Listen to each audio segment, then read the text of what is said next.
You're listening to Soap Dirt, the latest in television entertainment news.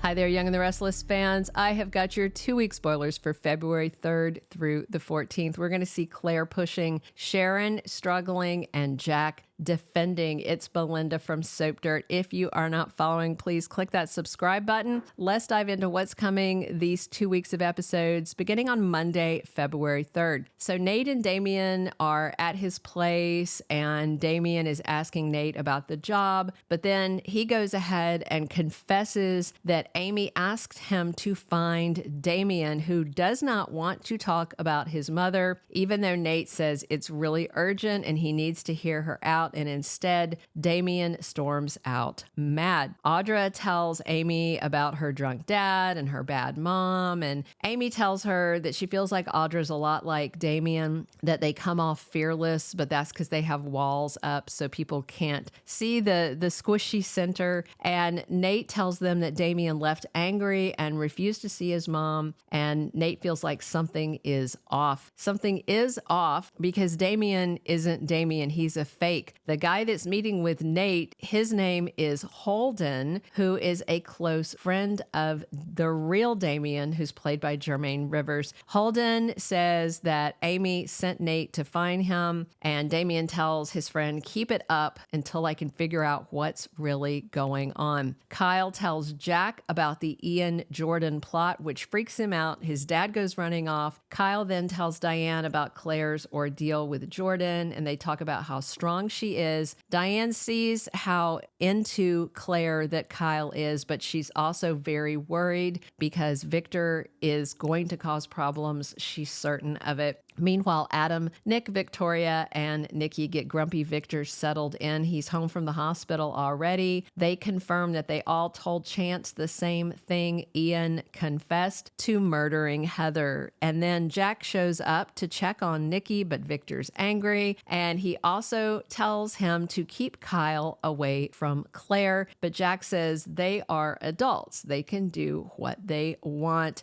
Victoria wants to know what is Victor's issue with Claire and Kyle, and her dad is ranting about Kyle and past problems with women. Victor is determined to make Claire dislike the Abbots and stay away from them. And at the same time, back at the Abbott house, Jack is telling Diane that Victor is planning to target Kyle and Claire, which is what she suspected. Daniel tells Summer and Phyllis that Sharon is exonerated in Heather's murder. Phyllis swears she won't let Sharon get away with it, the same thing she's been saying for months. But Daniel says Ian confessed before he died. Summer confirms that that aligns with what she heard. But Phyllis says this is a ploy that Michael came up with because Ian can't contradict anything they said because he's dead, supposedly. We all know he's not. And Phyllis reminds them that Sharon framed Daniel, but he says all the charges against her have been dropped. Summer says we all just need to move forward, and Phyllis pays lip service to this, but we know she doesn't mean it. She says she just wants to focus on this future business thing she wants to do with Daniel, and they haven't defined what it is. But then Billy pops up and says he's setting up a new media business. He wants Phyllis and Daniel with him. Jack is funding it. Daniel thinks it's still about revenge for him, but Phyllis is excited. Daniel, not so much. On Tuesday, February 4th, Sharon is struggling. You know, she feels guilty about the charges being dropped. She really needs closure. She feels like Heather was killed because of her tangled past with Ian, and Nick wants to help her get what she needs. What she needs is some peace of mind. Damien is keeping a secret from Nate, more than one actually. You know, he's got a guy pretending to be him, his friend Holden, and also the whole thing with him owning these two companies while acting dodgy and like he's a broke drifter. It's very weird. Sally is pushing Phyllis's buttons on Tuesday. Looks like Phyllis gets to see Billy's new place, and I wonder if she's going to be rude about the decor, and that's when Sally pushes back. On Wednesday, February 5th, Diane makes a big decision. I wonder if it's something to do with Jabot Classic or whatever they're calling her new line. Victoria chats with her dad, and Victor opens up to his daughter. This may be more stuff about Claire. Jack has some unasked asked for advice that he gives Billy, and I wonder if he is warning him that this new media business needs to be legit. He needs to use the money wisely and not go chasing revenge. Thursday, February 6th, Nate and Amy get shocking news, and this may be when they find out that Nate has been chatting with a fake. Obviously, Amy would recognize her son, but Nate would have no idea he's been chatting with an imposter. Meanwhile, Claire gets a life lesson from Nikki, and Jack has to defend his actions. And I wonder if that's him investing in Billy. I mean, I can't think what other actions he's actually taken lately other than going to check on Nikki.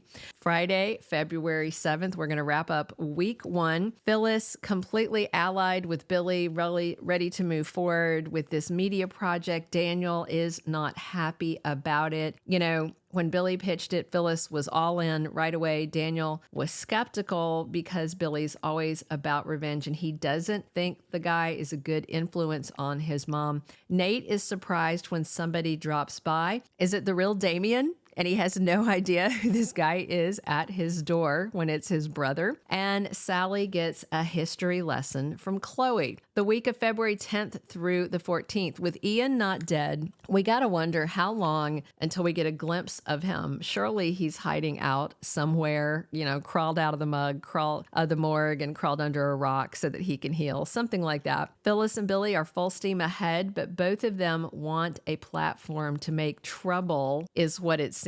Her probably for Sharon and him probably for all the Newmans. Sally and Billy are getting closer as a couple, but him working closely with Phyllis is going to be problematic for them. Victor remains determined to split Kyle and Claire. It won't be easy, and I wonder how dirty he's going to play to do it, but he's kicking that plot into high gear. Valentine's Day week, just in time for romance, right? Jack is showing his confidence in Billy by funding the media venture, but I wonder if his faith in his brother will be shaken soon. Amy and Nate finally get FaceTime with the real Damien, but will it be an angry confrontation or a joyful reunion between mother and son, and maybe a heartfelt introduction for these two brothers who have gone their whole lives without knowing each other? Diane's making plans for her Jabot division, but Victor has a spy in the mix that may soon cause trouble. Nick wants Sharon to get her peace of mind and do the healing that she needs, and I wonder if Nick and Sharon are finally going to have a real moment as we head into Valentine's Day at the end of week 2. Other couples looking for Valentine's Day happiness should be Sally and Billy. Hopefully Phyllis will not interfere. Victor's been shot,